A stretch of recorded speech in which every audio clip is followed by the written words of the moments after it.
soit le nom du Seigneur, le très haut. Béni soit le nom du Seigneur, béni soit le nom du Seigneur, béni soit le nom du Seigneur, le très haut. Le nom du Seigneur est un refuge, je m'accroche à lui et je suis sauvé. Le nom du Seigneur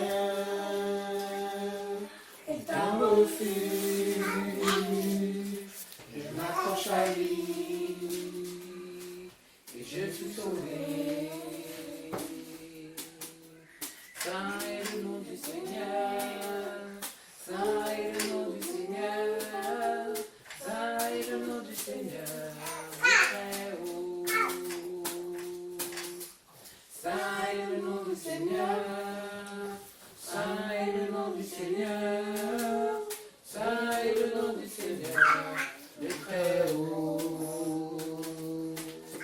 Puissant est le nom du Seigneur, puissant est le nom du Seigneur, puissant est le nom du Seigneur, le très haut. Puissant est le nom du Seigneur, puissant est le nom du Seigneur, puissant est le nom du Seigneur, le très haut. Le nom du Seigneur est un refuge, je m'accroche à lui et je suis sauvé. Le nom du Seigneur est un refuge, je m'accroche à lui et je suis sauvé. Le nom du Seigneur est un refuge, je m'accroche à lui et je suis sauvé. Le nom du Seigneur est un refuge, je m'accroche à lui et je suis sauvé. Merveilleux, merveilleux est le nom du Seigneur, merveilleux est le nom du Seigneur, merveilleux est le nom du Seigneur, le très haut. Merveilleux est le nom du Seigneur, merveilleux est le nom du Seigneur, merveilleux est le nom du Seigneur, le très haut. Majestueux, majestueux est le nom du Seigneur, majestueux est le nom du Seigneur, majestueux est le nom du Seigneur, le très haut. Majestueux est le nom du Seigneur, majestueux est le nom du Seigneur, majestueux est le nom du Seigneur, le très haut. Glorieux est le nom du Seigneur, glorieux est le nom du Seigneur, glorieux est le nom du Seigneur, le très haut. Glorieux est le nom du Seigneur, glorieux est le nom du Seigneur, glorieux est le nom du Seigneur, le très haut. Alléluia. Seigneur notre Dieu, nous voulons te bénir, nous voulons te glorifier, nous voulons t'exalter, nous voulons t'adorer. Nous voulons te dire merci Seigneur, car c'est toi qui nous gardes, c'est toi qui nous protège, c'est toi qui nous fournit le pain chaque jour et c'est toi qui nous donne aussi l'eau à boire, Papa. Seigneur, merci parce que même lorsque nous somnolons, toi tu es là. Lorsque, Seigneur Dieu, sur nos couches, nous reposons, tu es là. Lorsque nous sortons, tu es là. Ô Père, nous voulons te dire merci pour chaque chose que tu fais dans notre vie. Nous voulons te dire merci pour le souffle de vie que tu nous as renouvelé encore aujourd'hui.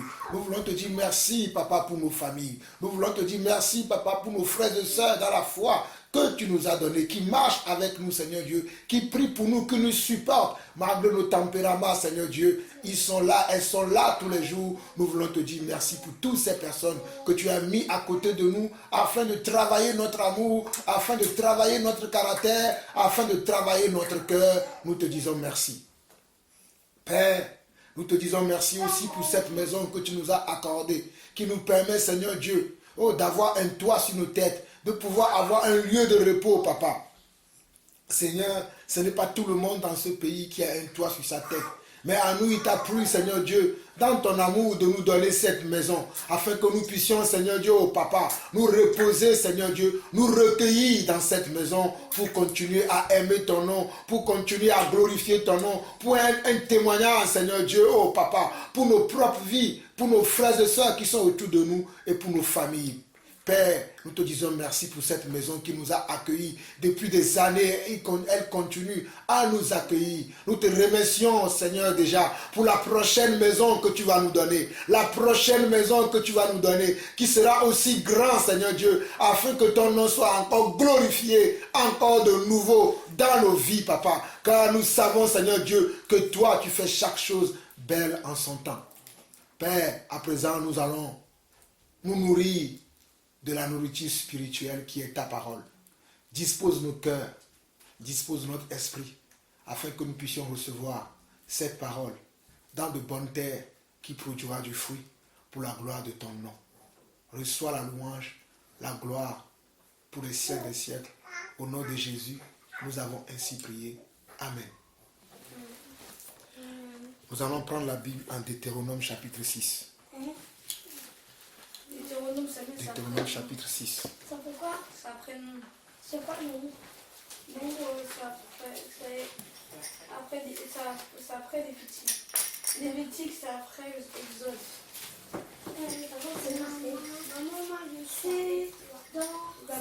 C'est dans son testament? Oui, c'est dans Ah oui, Lévitique. Non, j'ai vu qu'il y avait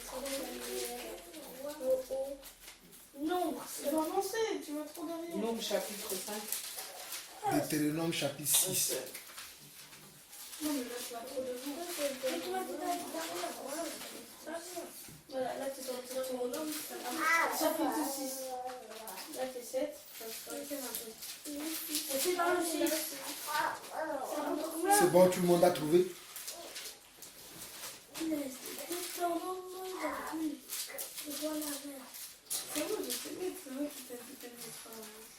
Maintenant, il faut se taire, c'est pas le moment de parler. Deutéronome chapitre 6. Voici les commandements, les lois et les ordonnances que l'Éternel, votre Dieu, a commandé de vous enseigner afin que vous les mettiez en pratique dans le pays dont vous allez prendre possession.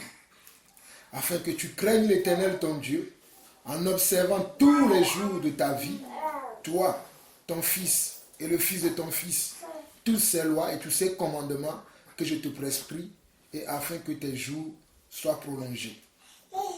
Tu les écouteras donc, Israël, et tu auras soin de les mettre en pratique, afin que tu sois heureux et que vous multipliez beaucoup, comme je l'ai dit, comme te l'a dit, Éternel, le Dieu de tes pères, en te promettant un pays où coule le lait et le miel. Écoute, Israël, l'Éternel notre Dieu est le seul Éternel. Tu aimeras l'Éternel ton Dieu de tout ton cœur, de toute ton âme et de toute ta force. En ces commandements que je te donne aujourd'hui seront dans ton cœur. Tu les inculqueras à tes enfants et tu en parleras quand tu seras dans ta maison, quand tu iras en voyage, quand tu te coucheras et quand tu te lèveras. Tu les lieras comme un signe sur tes mains et ils seront comme des frontaux entre tes yeux. Tu les écriras sur les poteaux de ta maison et sur tes portes. Je vais m'arrêter au verset 9 pour ce passage. Je reviens au verset 2. On dit, afin que tu craignes l'Éternel ton Dieu en observant tous les jours. En observant tous les jours de ta vie. Tous les jours que Dieu fait, nous devons observer la parole de Dieu. Nous devons observer les commandements de Dieu. Pour vous qui êtes des enfants, vous devez observer le commandement de qui? De Dieu et de qui? De nos parents. Voilà. Pour vous qui êtes des enfants, vous devez obéir, vous devez observer, premièrement, au commandement de Dieu, deuxièmement, au commandement de vos parents. toi, Nadine, tu dois premièrement obéir au commandement de Dieu, ensuite obéir à mes commandements. Parce que la Bible déclare que le mari est le chef de la femme. Tu dois premièrement obéir au commandement de Dieu, mais ensuite obéir à mes commandements. C'est ce que la Bible enseigne. Et vous voyez ici qu'on a dit tous les jours. Ce n'est pas que je fais un jour, un autre jour je fais ce que je veux, un autre jour je fais ce que je veux. C'est tous les jours. C'est tous les jours que nous tous, nous devons obéir au commandement de Dieu. Et pourquoi nous devons le faire? Il dit, tous les jours de ta vie, toi, c'est-à-dire moi-même, je dois obéir. Vous aussi, vous devez obéir selon l'explication que je viens de donner. Ton fils et les fils de ton fils.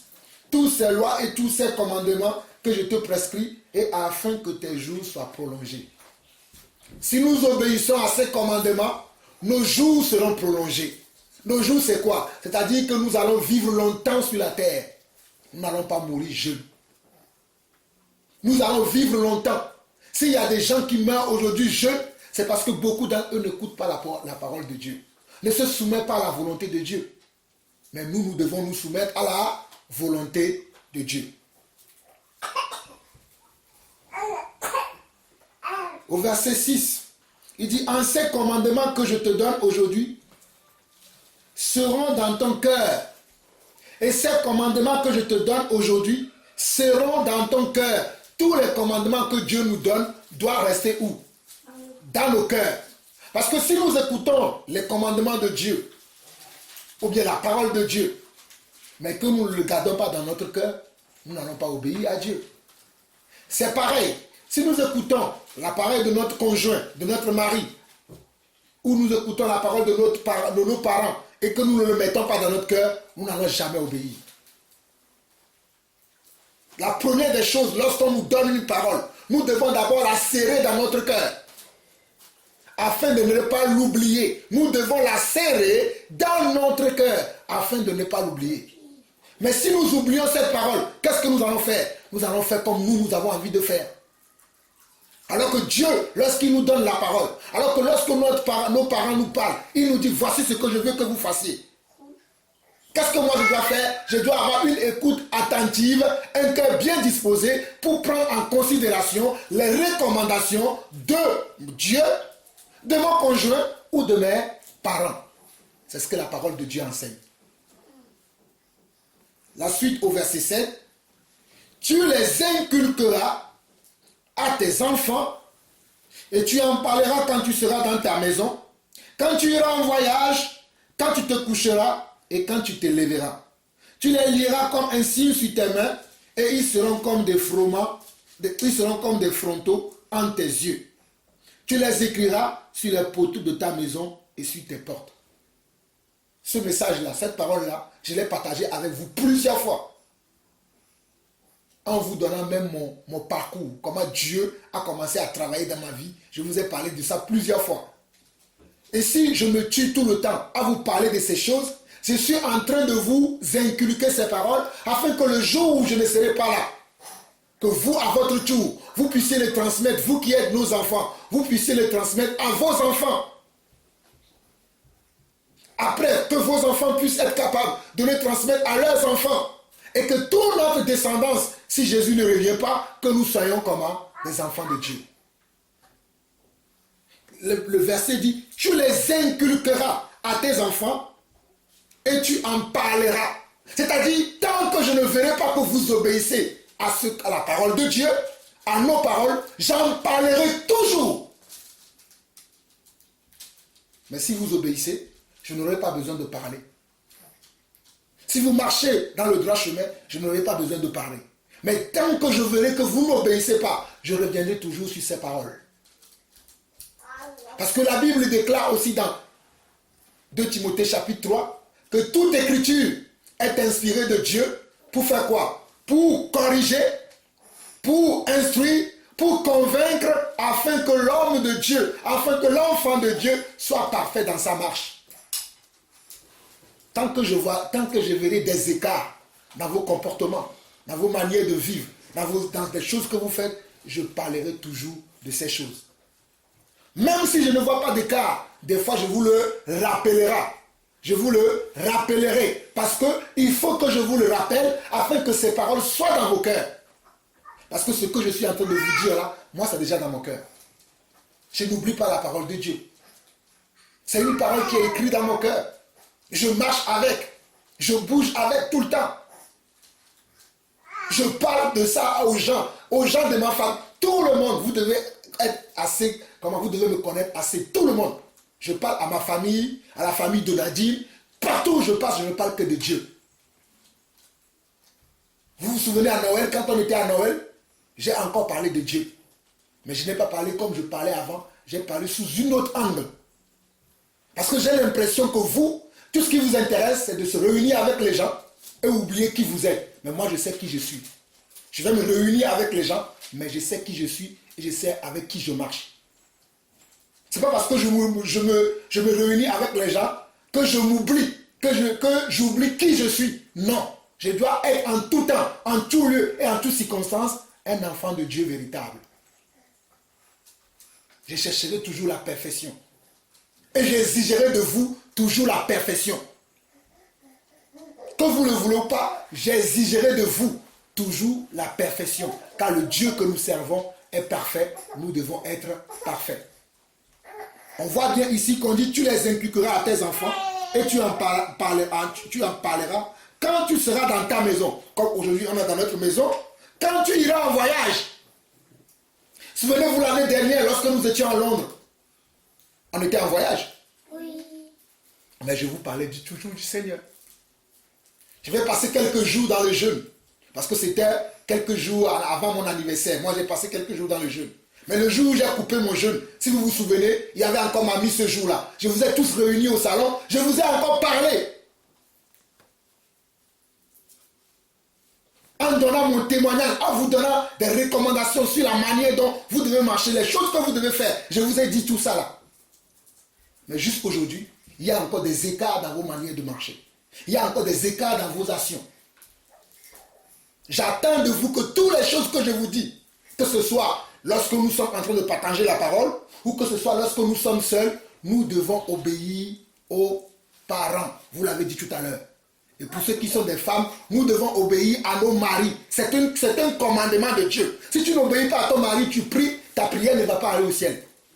Vous les enfants, si vous n'obéissez pas à vos parents, vous priez, vos prières n'iront pas au ciel. Qu'est-ce que la Bible dit? La Bible dit que Dieu n'exauce pas les pécheurs. Parce que pour nous, le péché, c'est simplement voler, c'est simplement tuer, c'est simplement mentir. Mais pour Dieu, le fait de ne même pas obéir à son mari, c'est un péché. Les gens vont rater le ciel parce qu'ils n'ont pas obéi à leur mari. Les enfants vont rater le ciel parce qu'ils n'ont pas obéi à leurs parents. Ils n'ont pas été soumis à leurs parents. Il y a des gens qui vont rater le ciel comme ça. Parce que le ciel ne veut pas accepter des pécheurs. C'est pour cela que nous devons marcher comme le Seigneur veut que nous marchions. C'est très important. On quitte maintenant ce passage, on va dans Deutéronome chapitre 30.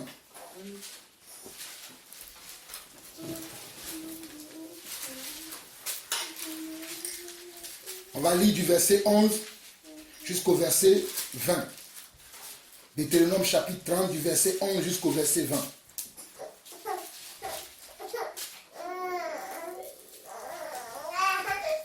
Est-ce que quelqu'un peut le porter? Quelqu'un peut porter Sarah pour que nous puissions avoir une écoute attentive?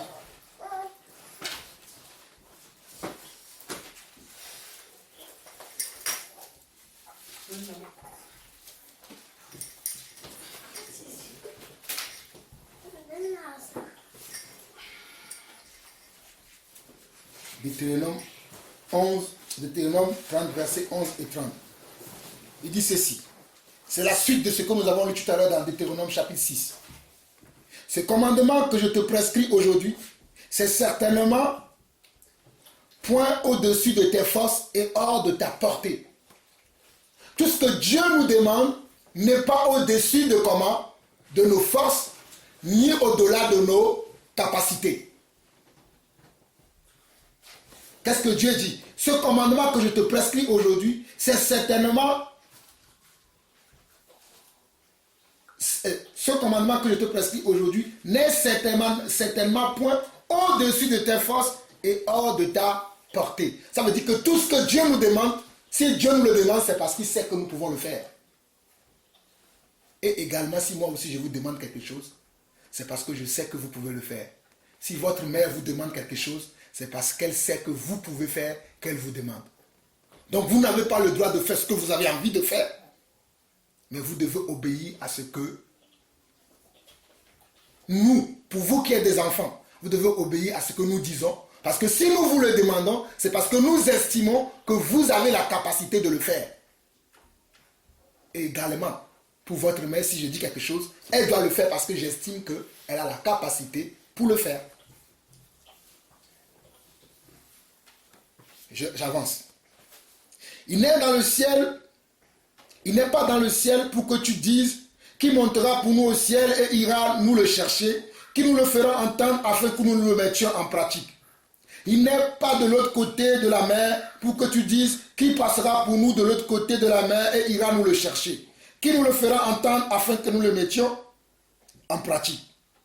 C'est une chose, au contraire, qui est près de toi, dans ta bouche et dans ton cœur, afin que tu la mettes en pratique.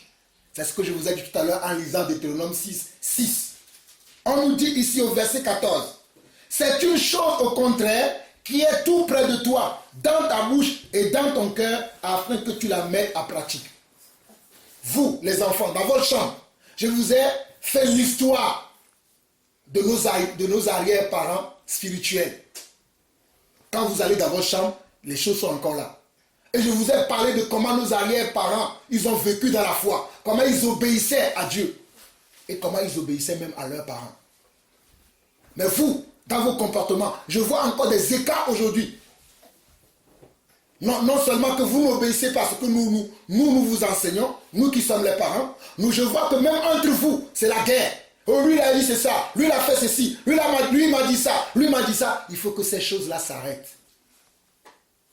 Il faut que ces choses-là s'arrêtent. Je vous assure que je serai très rigoureux avec chacun d'entre vous.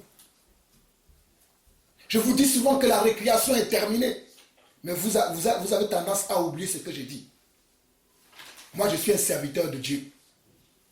Et la Bible dit que le serviteur de Dieu doit d'abord savoir gérer sa propre maison. Mon service commence ici. Afin que vous tous, vous soyez comment soumis à ce que je veux que vous fassiez. Non parce que vous avez envie de faire. Des fois, je vous pose la question, est-ce que vous avez quelque chose à dire? Vous ne dites rien. Mais pourquoi quand je vous dis que si vous avez quelque chose à dire, vous ne dites rien? Mais quand je vous donne des commandements, vous ne le faites pas. C'est pour ça que quand je parle avec vous des fois, je vous dis, est-ce que vous avez quelque chose à dire? Afin que je puisse prendre en considération peut-être vos remarques, vos suggestions. Non, vous fermez la bouche, je n'ai rien à dire. Mais quand je vous dis de faire des choses, vous ne faites pas. Pourquoi? Dans cette maison, il y a un chef. Le chef, c'est d'abord moi. Mon suppléant, c'est votre mère. Cela ne changera jamais. Jusqu'à ma mort, cela ne changera pas. Je vous le dis encore aujourd'hui. Et je prends le ciel à témoin, la terre à témoin, que jusqu'à ma mort, cela ne changera pas. Et comme je viens de vous le dire, que la récréation est terminée, croyez-moi, la récréation est terminée. Les choses sérieuses ont commencé déjà. Si vous voyez la manière dont je marche déjà, vous devez comprendre que les choses sérieuses ont commencé. Le temps où je laissais les choses, c'est fini. Tous les jours maintenant, s'il y a des choses qui ne me plaisent pas, je parlerai. S'il faut taper, je taperai. S'il faut punir, je punirai. Parce que j'exige de vous que vous soyez des enfants irréprochables. La parole le dit. Si la parole le dit, vous pouvez le faire. Ici au verset 14, on nous dit, c'est une chose, au contraire, qui est tout près de toi, dans ta bouche et dans ton cœur, afin que tu la mettes en pratique. Non pas afin que tu la bafoues, tu fais comme tu as envie de faire. Ça, c'est du mépris. Ce que vous faites là, c'est du mépris. C'est du manque de considération. Quand vous respectez quelqu'un, quand vous aimez quelqu'un, vous voulez que la personne soit tout le temps en joie. Moi, j'aime Dieu. Puisque j'aime Dieu et que je veux que Dieu soit tout le temps en joie me concernant, j'essaie de pratiquer sa parole, les recommandations qu'il me met dans le cœur. J'essaie de le faire. Il m'arrive de tomber. Même quand je tombe, Je me relève, je me redresse et je continue dans le droit chemin. C'est pas que je me relève, je tombe. Je dis ok, pardon. Le lendemain, je refais toujours la même chose. Je dis pardon. Non. Ça c'est non, parce que la Bible dit dans 1 Jean que celui qui est né de Dieu ne pratique pas le péché.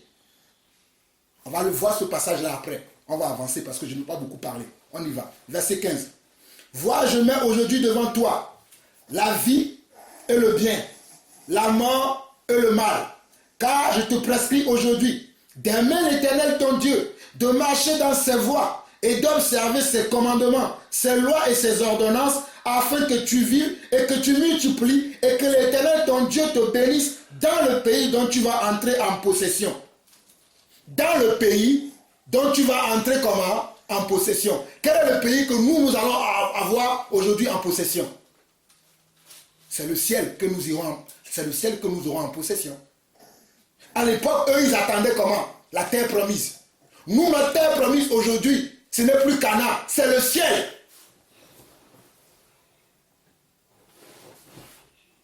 Là-haut, tout là-haut, je verrai Jésus-Christ là-haut. Là-haut, tout là-haut, je verrai Jésus-Christ là-haut. Mon sauveur va me préparer un lieu. Je verrai Jésus-Christ là-haut. Mon sauveur va me préparer un lieu. Je verrai Jésus-Christ là-haut. Je vous vois chanter ça tout le temps. Mais vous ne comprenez pas ce que vous chantez. Quand on comprend ce qu'on chante, on vit selon ce qu'on chante. Vivre selon ce qu'on chante veut dire, ce que nous chantons, ça veut dire que nous devons obéir à Dieu, respecter la parole de Dieu, se soumettre à Dieu. Si je suis une femme, je me soumets à mon mari. Si je suis des enfants, je me soumets à mes parents. C'est ce que la Bible enseigne. Et c'est ce que nous devons faire. Je continue. Verset 16. Car je te prescris aujourd'hui d'aimer l'Éternel ton Dieu, de marcher dans ses voies et d'observer ses commandements, ses lois et ses ordonnances, afin que tu vives et que tu multiplies et que l'Éternel ton Dieu te bénisse dans le pays dont tu vas entrer en possession. Mais si ton cœur se détourne, si tu n'obéis point et si tu te laisses entraîner à te prosterner devant d'autres dieux et à les servir, vous savez les autres dieux que vous servez, c'est lorsque vous manquez de respect, de soumission à ce que je vous dis. Là, vous êtes en train de servir quelqu'un d'autre. Vous êtes là, toi, Nadine, pour me servir. Le mari doit servir, la femme doit servir son mari. C'est ça ton premier rôle. Et vous, les enfants, vous êtes là pour nous servir, nous qui sommes vos parents. Ce n'est pas pour vous servir vous-même. Vous devez nous servir. Car le Dieu Seigneur dit, au verset 17, mais si ton cœur se détourne, si tu n'obéis point, si tu te laisses entraîner à te prosterner devant d'autres dieux et à les servir. Donc lorsque nous n'obéissons plus à la parole de Dieu, lorsque nous n'obéissons plus à la parole de nos parents, nous sommes en train de servir qui? Nous sommes en train de servir le malin, le diable. Mais lorsque nous obéissons à Dieu, nous marchons selon ses commandements, nous sommes en train de le servir. Lorsque nous obéissons aux paroles de nos parents, nous sommes en train de les servir et nos parents seront fiers et contents de nous. J'avance. Je vous déclare aujourd'hui que vous périrez, que vous ne prolongerez point vos jours dans le pays dont vous allez prendre possession après avoir passé le Jourdain. Pour nous, nous ne rentrerons pas au ciel. Ce n'est plus la terre promise pour nous. Si nous vivons comme ça, nous ne rentrerons pas au ciel. Aucun enfant rebelle n'ira au ciel. Que l'ennemi ne vous trompe pas. Aucune femme rebelle à son mari n'ira pas au ciel. C'est la vérité. Vous pouvez rigoler, vous pouvez penser ce que vous voulez, mais je vous dis la vérité. Aucune femme rebelle n'ira au ciel. Parce que Dieu sait pourquoi il a écrit tout dans la parole. Parce que tout ce que Dieu a écrit dans la parole a un sens. Tout ce que Dieu fait a un sens. Tout ce que Dieu dit a un sens. Mais nous voulons toujours faire notre manière. Aucun mari rebelle, aucun mari qui n'aime pas sa femme n'ira au ciel. Dieu dit que le mari doit aimer sa femme. Le mari qui n'aime pas sa femme, mais qui croit qu'il va aller au ciel, il se trompe lui-même. Parce que c'est un commandement du Seigneur. Celui qui n'obéit pas au commandement ne verra pas le Seigneur. Pour voir le Seigneur, il faut que nous obéissons à sa parole. Celui qui n'obéit pas à la parole de Dieu ne verra pas le Seigneur. Pour les couples, le mari doit aimer sa femme s'il espère aller au ciel. Mais il n'y a pas que cette loi-là. Il y a beaucoup d'autres lois qu'il doit pratiquer. Il y a beaucoup d'autres paroles qu'il doit pratiquer. Il peut être bon dans celui-là et dans les autres, il n'est pas bon. Il n'ira pas au ciel non plus. Il peut dire, ah bon, moi j'aime ma femme. La femme peut dire, ah moi je suis soumise à mon mari, j'aime mes enfants, je les sers. Et dans les autres choses, il oublie. Elle n'ira pas non plus au ciel. C'est pour cela que je vous parlais tout à l'heure de la perfection, du perfectionnisme. Nous devons être parfaits dans tout ce que nous faisons. Parce que cela est important. Verset 19. J'en prends aujourd'hui à témoin contre vous, le ciel et la terre. J'ai mis devant toi la vie et la mort, la bénédiction et la malédiction. Choisis la vie, afin que tu vives, toi et ta postérité, pour aimer l'Éternel ton Dieu, pour obéir à sa voix et pour t'attacher à lui. Car cela dépend de ta vie et la prolongation de tes jours, et c'est ainsi que tu pourras demeurer dans le pays que l'Éternel a juré de donner à tes pères Abraham, Isaac et Jacob. Ce n'est pas ce qui est marqué dans votre chambre. Voilà ce que nous avons déjà appris pour vous montrer que vous êtes les descendants de comment? De nos ancêtres à la foi, Abraham, Isaac et Jacob. Abraham a engendré Isaac, Isaac a engendré Jacob, Jacob a engendré jusqu'à ce qu'on est tombé sur mon grand-père, Daniel Lawson. Du côté de votre mère, on est tombé sur Jacob Tienche. Ces choses doivent avoir du sens pour vous. Parce que nous dans notre cœur, dans notre famille, nous sommes des enfants de Dieu. Je rends grâce à Dieu pour mes arrière-parents qui ont eu toujours un nom biblique, un nom qui vient de Dieu. Daniel Lawson. Waouh! Mon père s'appelait Samuel Lawson. Ces choses ont un sens pour moi. C'est pour ça que je me tue souvent à vous partager ces choses. Peut-être pour vous, ça n'a pas de sens. Mais pour moi, ces choses ont un sens. Ce n'est pas juste pour dire, ah, mon père s'appelait Samuel, ma mère. Non. Il y a des gens qui font comme ça. Ah, oh, tu sais, ah, ton fils s'appelle David. Moi aussi, j'ai un fils qui s'appelle David. Sans comprendre la révélation qui est derrière le nom. Oh. Mais il y a des gens qui font ça. Tu dis, ah, j'ai nommé mon fils tel. Ah, moi aussi, j'ai m'appelé. Elles ne comprennent même pas la signification de ces choses. Mais vous, nous prenons le temps de vous enseigner ces choses.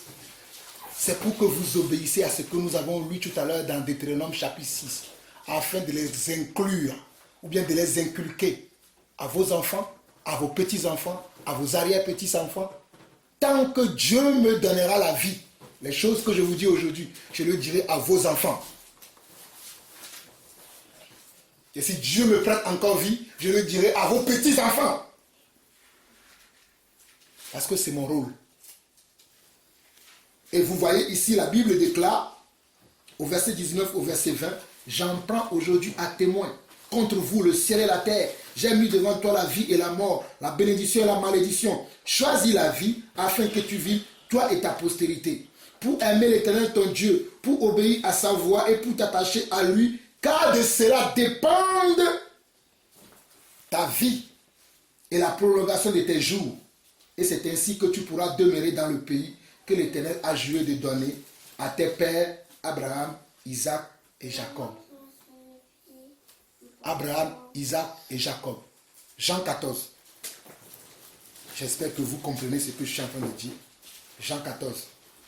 Parce que je ne vais pas beaucoup parler, mais je vais être précis, concis et construit afin que vous puissiez comprendre quel est le but de ce message-là.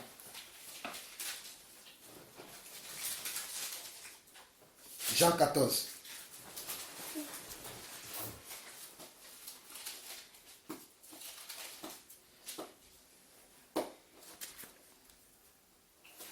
Jean 14, verset 15 dit, « Si vous m'aimez, gardez mes commandements. » Si on aime Dieu, qu'est-ce qu'on doit faire?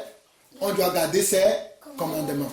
Si on aime Dieu, qu'est-ce qu'on doit faire? On doit garder ses commandements. Le commandement de Dieu, pour nous, les enfants, c'est de faire quoi? Honorer ses parents. Voilà, honorer ses parents. les respecter, leur être soumis. S'ils nous disent quelque chose, nous devons faire. Nous ne faisons pas ce que nous avons envie de faire. Si peut-être ce que nos parents nous ont dit, nous n'avons pas compris, nous voulons faire autre chose, nous devons aller le demander à nos parents d'abord. Papa, tu m'as dit de faire 1 litre de lait. Est-ce que je peux faire 1 litre 50? Ce n'est pas que je fais 1 litre 50 et je viens présenter à papa. Non. Maman t'a dit, va m'acheter une baguette de pain. Tu as envie d'acheter 2, tu demandes à maman, si je vais, est-ce que tu m'as demandé 1, mais aujourd'hui je vais manger beaucoup plus de baguettes. Est-ce que je peux en acheter 2? Tu demandes à maman avant de partir. Tu ne vas pas, tu achètes 2 baguettes, après tu viens, maman, tu m'as dit 1, mais moi j'ai acheté 2. C'est toi qui commandes ta mère ou c'est ta mère qui te commande? C'est la même chose pour la femme. Ton mari te dit de faire quelque chose, tu fais exactement ce que ton mari te dit. Si tu ne peux pas faire exactement ce qu'il te dit, tu demandes. Tu m'as dit de faire ça, mais est-ce que je peux faire ça? C'est pas tu fais ce que tu as envie de faire, après tu viens présenter comme ça, tiens, elle a nos champs là.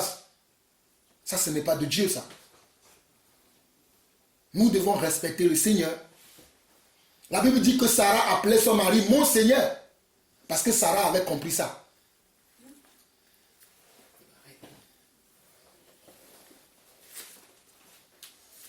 Donc, Jean 14, 15 dit, si vous m'aimez, gardez mes commandements. J'espère que vous êtes prêts pour garder les commandements de Dieu. Jean 13, verset 34.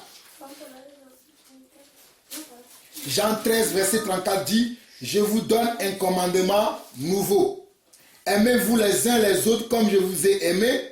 Vous aussi, aimez-vous les uns les autres. C'est une parole que beaucoup ne comprennent pas. Quand on dit aimez-vous les uns les autres, ça veut dire que ce que je n'aimerais pas qu'on me fasse, je ne dois pas le faire comment? À mon prochain. Si tu demandes à ton prochain, donne-moi un verre d'eau, et il te ramène un verre de pétrole, tu vas être content? Ton voisin il t'appelle, oh, mon cher voisin, s'il te plaît, donne-moi un verre d'eau. Tu pars, tu reviens avec un verre d'eau pétrole. Ton voisin sera content de toi? Vous allez dire que c'est trop déplacé ce que je dis, mais c'est la même chose. Tu vois, en tant qu'enfant, ton père te dit, va m'apporter un verre d'eau. Tu pars, tu vas lui apporter un verre de jus. C'est un verre de jus qui t'a demandé? Non. La même chose pour la femme. Ton mari te dit, fais-moi du riz. Prépare-moi aujourd'hui du riz. Non, mais parce que toi, tu as la paresse, tu ne veux pas bouger, tu dis, bon, moi j'ai envie de faire des pâtes, je vais lui faire des pâtes. Non, ce n'est pas les pâtes qu'il veut manger, il veut manger du riz. Donc fais-lui du riz. Ton rôle c'est de s'occuper de la maison. C'est ce que la Bible dit, que la femme doit apprendre à s'occuper de son propre foyer. Mais nous on ne veut pas s'occuper de foyer, on veut faire autre chose.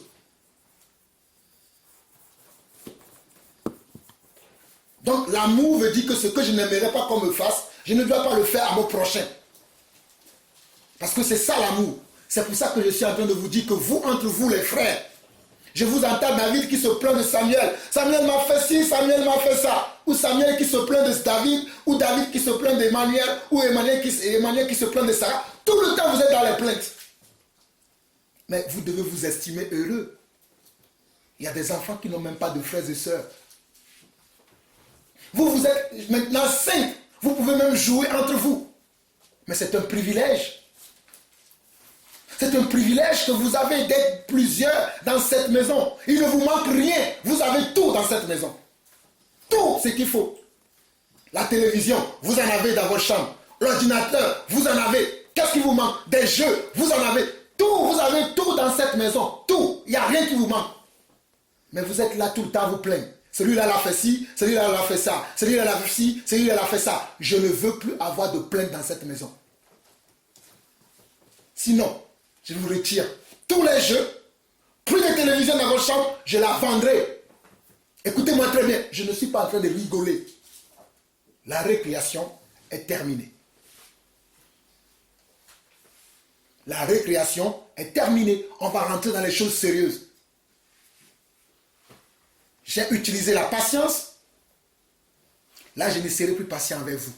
Je vais vous régler comme une horloge. Il faut que cette maison soit une maison d'ordre. Parce que j'ai un appel sur ma vie. Et mon appel commence par vous. Donc ce que je veux, j'exige des autres, je l'exige aussi dans ma maison. C'est très important, ça, c'est très capital. Ce que j'exige des autres, je l'exige aussi dans ma maison. Ma maison, je dis toujours que moi et ma maison, nous servirons l'Éternel. Servir l'Éternel, c'est d'obéir. Servir l'Éternel commence par l'obéissance. L'obéissance en tout ce qu'on me dit. Pas que moi je fais comme... Non, l'obéissance commence dans tout ce qu'on me dit. Et c'est très important ça. Éphésiens chapitre 5. Nous sommes presque à la fin de cette petite enseignement, exhortation. Ça ne vous concerne pas les enfants, vous. Vous pouvez ouvrir, mais ça ne vous concerne pas. La personne concernée va comprendre pourquoi je prends ce passage-là. Éphésiens chapitre 5.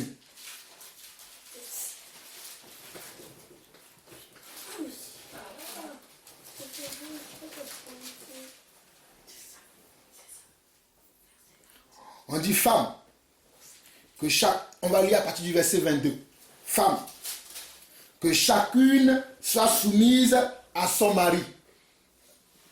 Je n'avais pas besoin de prendre tous ces passages-là. J'aurais pu m'arrêter à Jacques 14. Mais pour que vous puissiez savoir que je n'invente pas des histoires, parce qu'aujourd'hui, vous voulez toujours revendiquer où c'est écrit, comment est-ce que c'est dit. Voilà, c'est où c'est écrit. On dit que femme, ça s'adresse à toutes les femmes. Femme, que chacune soit soumise à son mari, comme au Seigneur. Que chacune soit soumise à son mari comme qui?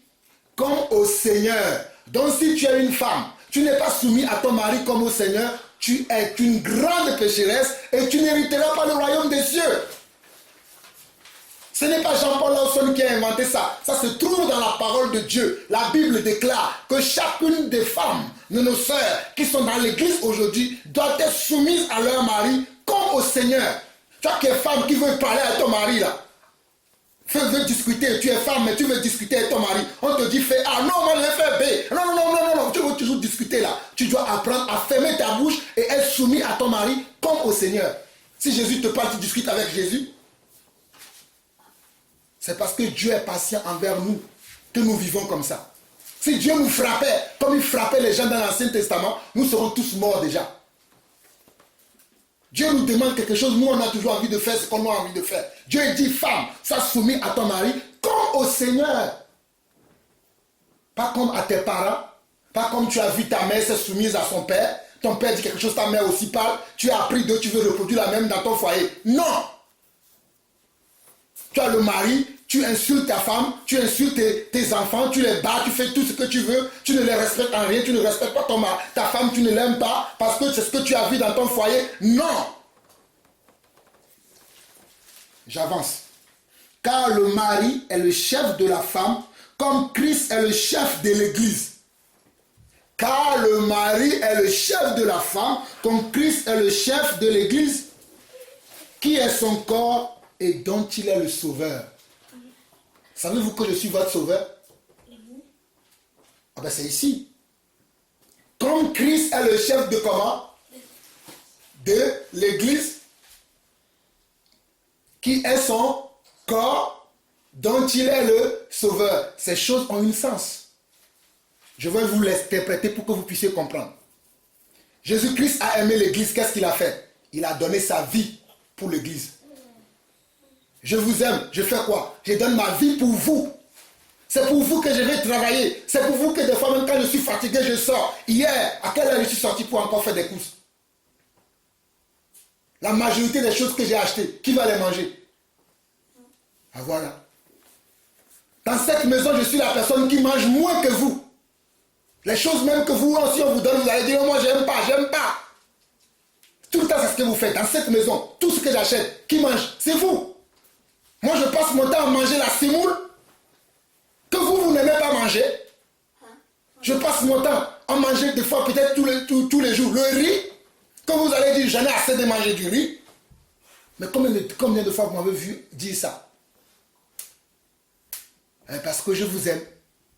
Comme le verset dit ici, comme le verset dit, comme Christ qui est le chef de l'église, qui est son corps et dont il est le sauveur.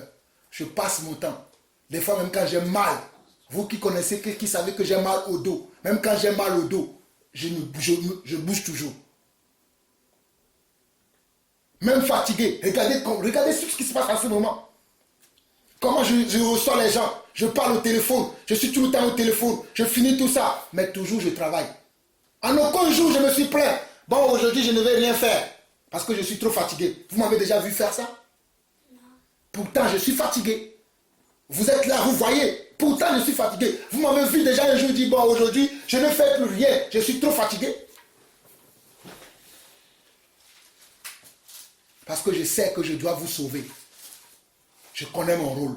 Je reste toujours dans mon rôle de capitaine du bateau, de chef de famille. Je ne suis pas un chef de famille irresponsable. Donc vous ne devez pas être des enfants irrespectueux. Des enfants non obéissants, vous ne devez pas l'être. Des femmes non soumises, vous ne pouvez pas l'être. Parce que vous devez obéir aussi à la parole de Dieu. C'est très important. J'avance. Or, de même que l'Église est soumise à Christ, les femmes aussi doivent l'être à leur mari en toutes choses. Je vais prendre quelques exemples. Je vous dis que je veux que sur le frigo qu'il n'y ait que les listes de courses, que sur le frigo qu'il n'y ait que une liste de courses. Je ne veux rien d'autre. Je vous dis de ranger les chaussures d'une certaine manière dans la maison. Rangez-les de la manière dont moi je vous dis. Pas comme vous avez envie de faire. Quand je rentre, des fois je vois des lunettes. Vos lunettes traîner partout. Je vous dis non, les lunettes là, ils ont une boîte. Mettez-les dedans. Vous ne voulez pas. C'est vous qui les achetez? Je vous pose la question. C'est vous qui achetez vos lunettes? Ben voilà. Voici la preuve pour vous dire que vous n'obéissez pas. Je sais que si vous laissez les lunettes là-bas, sans leur boîte, ils vont tomber, ils vont se casser. Je vais devoir encore sortir de l'argent. C'est pour ça que je vous dis ces choses-là. Pour vous, non, le monsieur là, il parle trop, il dit trop. Je continuerai à dire les mêmes choses jusqu'à ce que ça rentre dans vos oreilles. Vous êtes qui, vous? Vous n'allez pas me commander, c'est moi qui vais vous commander. Je vous l'ai dit plusieurs fois. Si tant que je ne verrai pas ces choses, ces petites choses-là que vous devez régler dans votre conduite, je ne vous les vois pas régler, je continuerai à vous parler, à crier sur vous s'il faut. Parce que c'est mon devoir. On vous dit de faire les choses, vous ne voulez pas faire. Vous voulez faire à votre façon. C'est vous qui achetez les choses? Non, vous ne l'achetez pas. Celui qui achète a toujours mal.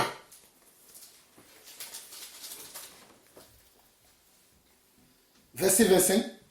Mais que chacun aime sa femme comme Christ a aimé l'Église et s'est livré lui-même pour elle, afin de la sanctifier en la purifiant et en la lavant par l'eau de la parole. Souviens-toi, Nadine, le dimanche, quand tu me dis, je te demande pardon, qu'est-ce que j'ai dit? J'ai dit, je t'aime. Parce que c'est ce que Dieu attend de moi. Malgré les imperfections, les écarts que je peux voir, moi je dois toujours aimer. Et espérer que les choses que je veux voir, que je les verrai un jour. Je suis dans cette expectative-là. Je n'arrêterai jamais la manière dont je me comporte, qui pour moi est juste, comme je viens de le dire, que je vous pose souvent les questions. Avez-vous quelque chose à dire? Vous dites non. Mais pourquoi vous n'obéissez pas? Donc Dieu attend de moi que moi je vous aime, que je me sacrifie pour vous, comme Christ s'est sacrifié pour son Église.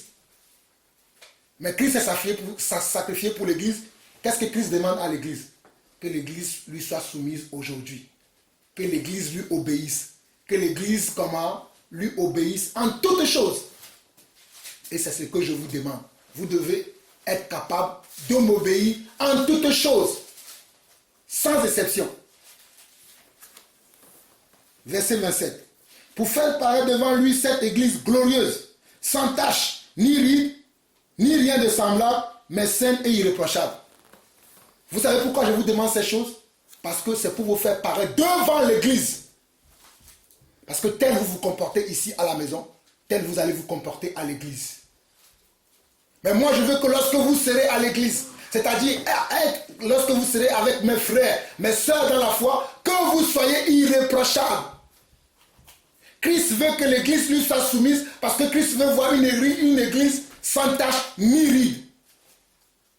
Mais c'est pour ça que moi aussi, comme je sais que nous n'avons pas encore quitté cette terre, mais que nous devons être un modèle pour les gens que nous fréquentons ou pour les gens qui nous fréquentent, c'est pour ça que j'ai établi des règles à respecter. Et quand, croyez-moi, quand j'établis une règle, je sais pourquoi je l'établis. Quand Dieu a dit que enfants obéissez à vos parents, il n'a pas venu vous demander. Hein. Il n'a pas dit, bon, David, je vais consulter David pour lui dire pourquoi je dis ça. Bon, allô David, tu es sur la terre. Ok, j'ai dit, enfants obéissez à vos parents parce que si, ce n'est pas ce que Dieu a fait. Hein. Également pour les époux. Bon, je vais dire, Marie, aimez vos femmes. Bon, je vais consulter Jean-Paul Lawson d'abord, avant de dire ça. Bon, Jean-Paul Lawson, oui, Marie, aimez vos femmes. Tu sais pourquoi j'ai dit ça? Je ne l'ai pas fait. C'est pour ça qu'en tant qu'enfant de Dieu, tout ce qui est écrit dans la parole de Dieu, nous devons le considérer et le crier dans notre cœur, afin de marcher conformément selon ces choses-là. C'est très important. Nous avançons.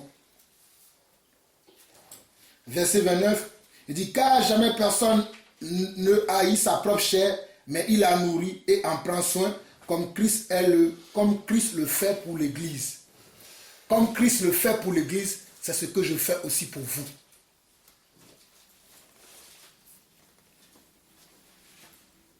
Parce que nous sommes membres de son corps. C'est pourquoi l'homme quittera son père et sa mère, s'attachera à sa femme, et les deux deviendront une seule chair. Et Nadine, je te le dis, là je l'ai reçu du Seigneur, tu n'es pas encore attaché à moi. Comme toi et moi, nous ne formons pas encore une seule chair comme nous devons le faire. Tu as encore dans ton cœur ta famille, tes parents, tes frères. La Bible dit que tu quitteras ta famille, tu t'attacheras à moi. Moi, j'ai quitté ma famille pour toi. Je me suis attaché à toi. Parce que c'est ce que la Bible dit. Depuis le jour où nous nous sommes mariés, j'étais toujours considéré comme maintenant mon frère et ma soeur. Ma famille passe toujours en dernier. Mais chez toi, ce n'est pas encore pareil. Je le dis parce que je le sens, je le vois et le Seigneur me l'a confirmé. Toi, ce n'est pas encore pareil chez toi. Ta famille passe encore. Si je te dis certaines choses, tu vas même aller consulter ta famille d'abord. Ou bien tu vas dire, ah ça là, je ne vais pas le faire comme ça. Tu exagères. Donc tous, je sais de quoi je parle, Nadine. Quand je te dis de faire certaines choses, tu ne le fais pas. Tu peux dire ça, mais ah bah oui, pourquoi tu ne le fais pas? Quelque chose que je vais consulter ma famille. Quand je dis déjà que moi je ne veux pas qu'on fasse certaines choses et que tu le fais encore, comprends mon langage. Je ne suis pas obligé de parler du langage comme toi tu veux le comprendre. Quand je dis que je ne veux pas qu'on fasse... Que je comprenne, il faut parler quelque chose que moi je comprends. Ben, je comprends, c'est pour ça que je t'explique. C'est pour ça que je dis que quand vous n'avez pas compris, demandez-moi pourquoi vous n'avez pas compris. Je donne les exemples. Quand je dis que je ne veux pas que les enfants, Noël, qu'on n'est pas obligé de faire Noël, il faut que tu l'intègres. Il ne faut pas que je te dise ça, mais après Noël arrive, tu essaies de toutes les manières de m'amener à Noël. Non. Quand je dis que je ne veux pas que mes enfants fassent tout le temps les anniversaires chez leur mamie, il faut que tu l'intègres. C'est ma famille, c'est mon mari, c'est mes enfants. C'est comme ça que je vais les conduire. Il faut que tu l'intègres, même si ça te fait mal. Il y aura des occasions où on ira en famille, d'accord, mais il y aura des occasions où il faut qu'on soit entre nous, parce que nous sommes maintenant une famille et nous devons vivre en dehors de nos familles, même si nous les aimons. Sur ce point, tu n'as pas encore gagné. Mais moi, j'ai déjà gagné. Sur ce point-là. Donc, il y a plusieurs exemples que je peux donner. Donc, j'avance. Éphésiens chapitre 6, on dit, enfants, obéissez à vos parents selon le Seigneur, car cela est juste. On dit quoi? Enfants, obéissez à vos parents selon le Seigneur, car cela est juste. Honore ton père et ta mère, c'est le premier commandement avec une promesse. Amen, Emmanuel, comme tu le dis. Honore ton père et ta mère, c'est le premier commandement avec une Promesse. Est-ce que vous le faites? Non. Pourquoi vous ne le faites pas?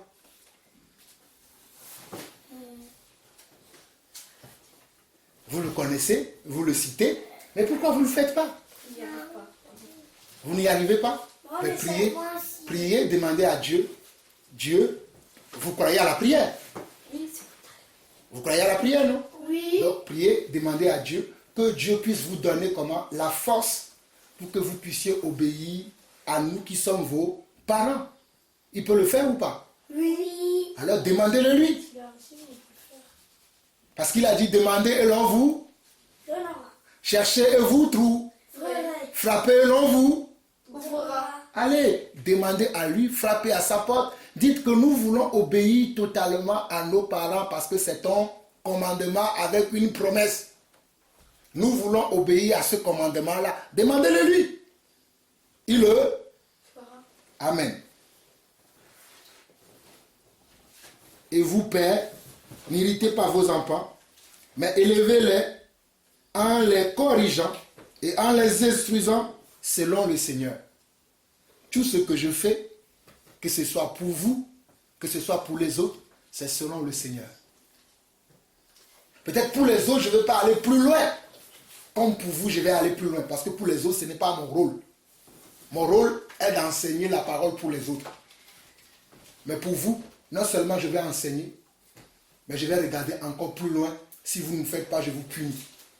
Mais pour les autres, c'est le Seigneur qui va s'en charger, qui va s'en occuper. Mais pour nous ici, c'est moi qui représente le rôle du Seigneur.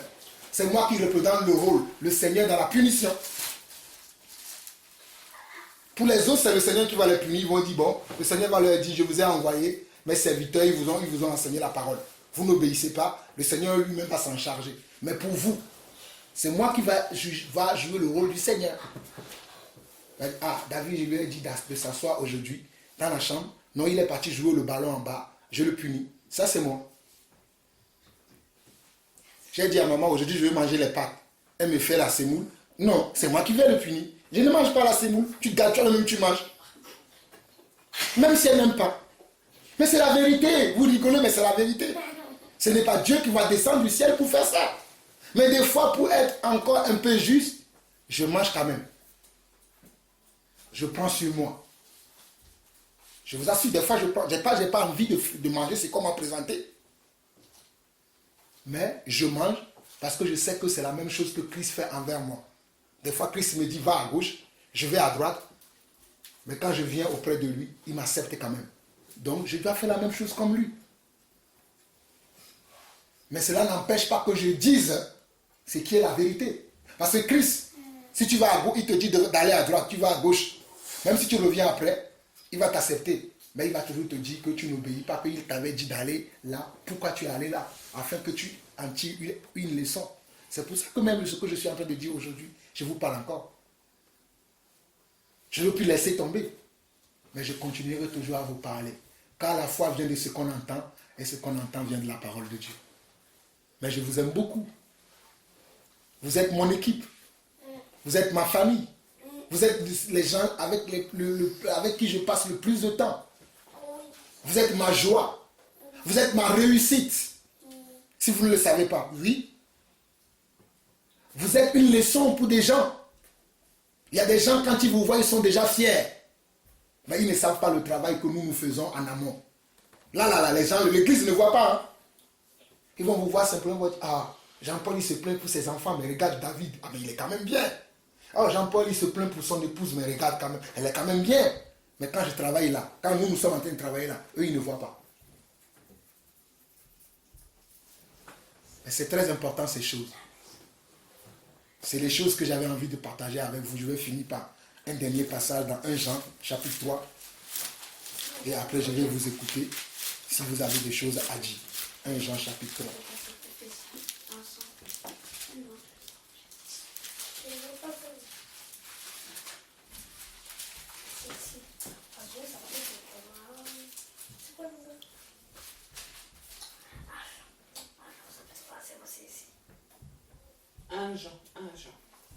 Non, c'est Jean. 1 Jean, chapitre 3. C'est après Pierre. Là, t'es trop bête. Non, ça c'est Jean tout court. Avance rapide. On dit, voyez quel amour le Père nous a témoigné pour que nous soyons appelés enfants de Dieu, et nous le sommes. Si le monde ne nous connaît pas, c'est qu'il ne l'a pas connu. Si le monde ne nous connaît pas, c'est qu'il ne l'a pas connu. Bien-aimés, nous sommes maintenant enfants de Dieu, et ce que nous serons n'a pas encore été manifesté. Mais nous savons que lorsqu'il paraîtra, nous serons semblables à lui, parce que nous le verrons tel qu'il est. Quiconque a cette espérance à lui se purifie comme lui-même est pur. C'est le verset 3 qui m'intéresse. On dit quiconque a cette espérance en lui se purifie. Vous devez vous purifier déjà. Même si vous êtes des enfants. Comment on se purifie? on se purifie en quittant ce qui est mal, en ne faisant pas ce qui est mal, en ne vivant pas dans le péché, en ne pratiquant pas le péché. Verset 4 dit, quiconque pratique le péché transgresse la loi. Et le péché est la transgression de la loi. La loi, c'est quoi? C'est les commandements. Jean 15, verset 14. Si vous m'aimez, gardez mes commandements. Si vous m'aimez, gardez mes lois. Si vous m'aimez, gardez mes lois. Et nous faisons quoi? Nous n'aimons pas ces lois. Nous devons garder ces lois et les aimer. Verset 5. Or, vous le savez, Jésus apparut pour ôter le péché et il n'y a point en lui de péché. Quiconque demeure en lui ne pratique pas le péché. Vous là qui aimez pratiquer le péché, vous insultez, vous dites des choses mal les uns envers l'autre. Oh Samuel, tu es méchant. Oh Emmanuel, tu es méchant. Oh ceci, tu es méchant. Je ne veux plus entendre ces choses-là de vos bouches. Vous devez être capable de vous bénir les uns les autres. Les propos méchants, les propos comme ça ne doivent pas sortir de vos bouches parce que la Bible nous défend, nous en tant qu'enfants de Dieu, d'avoir des propos grossiers, d'avoir des propos qui n'inspirent, qui n'édifient pas. Vous devez vous aimer les uns les autres.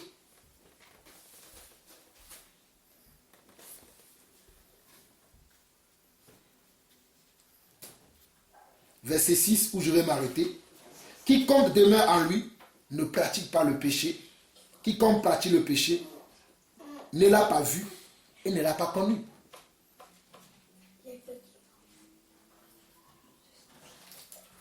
Vous allez dire que c'est moi qui ai encore inventé ça. On dit qu'il est celui qui a connu Dieu, qui marche avec Dieu. Il peut tomber dans le péché, mais il n'a pas une vie de péché. Pratiquer le péché veut dire, tu fais le péché, péché sur péché, péché sur péché, péché sur péché. Mais si tu tombes une fois par 100, tu es tombé dans le péché, ça ce n'est pas pour toi. Mais celui qui pratique le péché, péché sur péché, péché sur péché, péché sur péché, il n'a pas connu le Seigneur. Avons-nous connu le Seigneur? Si nous avons connu le Seigneur, arrêtons de pratiquer le péché.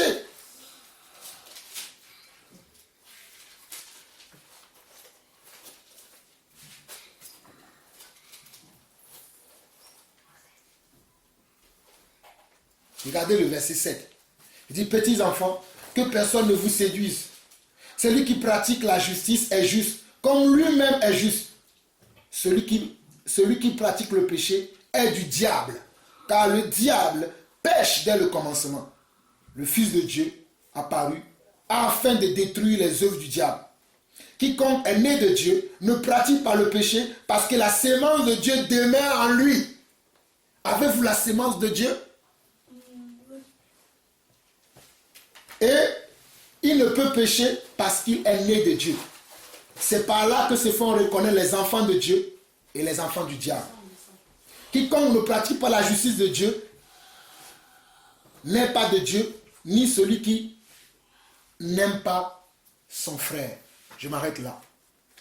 Ni celui qui n'aime pas son frère. Alors voici l'exhortation que Dieu a mis dans mon cœur pour notre maison aujourd'hui. Parce que Dieu n'a pas voulu aujourd'hui que nous allions dans la communion fraternelle avec les autres, mais que nous puissions faire notre communion fraternelle chez nous. Et c'est ça notre communion fraternelle. Voilà les points sur lesquels le Seigneur veut que nous travaillions. Pour moi, en tant que mari, Dieu veut que je continue à vous aimer. Malgré vos écarts, malgré vos imperfections, Dieu veut que je continue à vous aimer. Dieu veut que je continue à chercher votre bien. Mais vous, aussi, Dieu attend quelque chose de vous. Pour la femme, Dieu veut qu'elle soit soumise. Pour les enfants, Dieu veut que vous soyez obéissants. Obéissants en toutes choses. Pour la femme, soumise en toutes choses aussi. Pas sur certaines choses, je suis soumis. Sur d'autres, j'ouvre la porte grandement large. Je dis, venez à moi. Moi, sur cette chose-là, je ne veux pas les abandonner. Venez. Non, sur toutes choses. C'est ce que la Bible déclare. Et nous devons faire un effort. Moi et vous. Je dis, quand je suis en train de parler, cela ne veut pas dire que moi je ne me reproche rien. C'est un travail d'équipe que nous allons faire ensemble. Donc, nous allons demander pardon à Dieu ensemble et nous allons travailler ensemble pour que notre foyer soit un foyer de paix, un foyer de bonheur, un modèle pour nos frères et sœurs. Mais pour y parvenir, j'ai besoin de l'implication de chacun d'entre nous. Pour y parvenir, j'ai besoin de la bonne disposition de cœur de chacun d'entre vous. Pour y parvenir, j'ai besoin que vous soyez persévérants. Ce n'est pas me dire oui, aujourd'hui, comme vous avez l'habitude de faire, ça va être bon 1 semaine, 2 semaines, au plus tard, au plus grand tard, 1 mois, après rebelote, on revient dans la même chose. Non! Ça doit être continuel, graduel. Continuel et graduel. Parce que Dieu attend de nous que nous soyons comment? Des personnes irréprochables. Soyez saints comme lui-même est saint. C'est ce qu'il nous dit dans 1 Pierre chapitre 1. On va lire ce dernier passage et on va demander pardon à Dieu. 1 Pierre.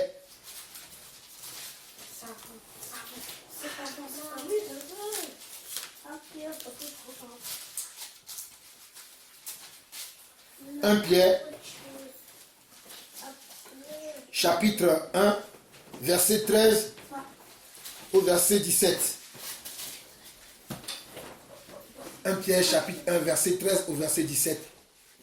Il dit, c'est pourquoi, saignez les reins de votre entendement, soyez sobres et ayez une entière espérance dans la grâce qui vous sera apportée lorsque Jésus-Christ apparaîtra.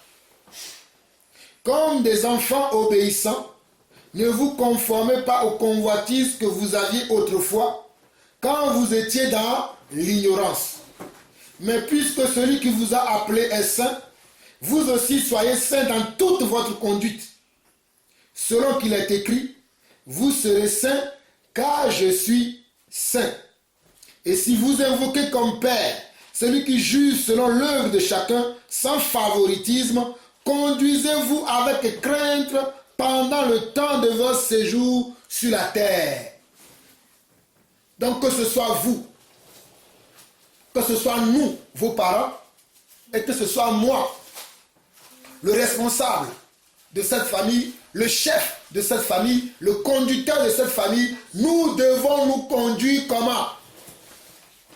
Avec crainte pendant notre pèlerinage sur cette terre. Nous devons devenir saints comme lui-même il est saint. Nous devons devenir saints, nous devons nous sanctifier dans notre démarche, dans notre caractère, dans notre vie, dans nos propos. Tout ce qui est saint doit être l'objet de nos pensées, de nos actions. Que ce soit des actions individuelles ou des actions collectives, cela doit être toujours sainte. Nos actions doivent être saintes. Rien de souillé ne doit entrer chez nous. Rien d'impur ne doit rentrer chez nous ou venir de nous. Rien de souillé, je dis encore, rien de souillé ne doit venir de chez nous. Rien d'impur ne doit venir de chez nous. Rien de malhonnêteté ne doit venir de chez nous. Mais tout ce qui doit venir de chez nous doit être comment? Doit être juste. Doit être comment? Juste. Doit être bon. Doit être de bonne odeur. Doit être comment? Doit être admirable. Doit être comment? Louable. Doit être comment? Doit être édifiant. Doit parler aux gens. C'est ce qui doit venir de nous. Alors, si vous comprenez la même chose comme moi, nous allons maintenant demander pardon à Dieu et prier ensemble afin que Dieu nous restaure et que nous soyons comme ce que lui il veut. Que le Seigneur vous bénisse pour cette écoute attentive que nous avons eue pendant ce partage. Que Dieu nous bénisse. Amen.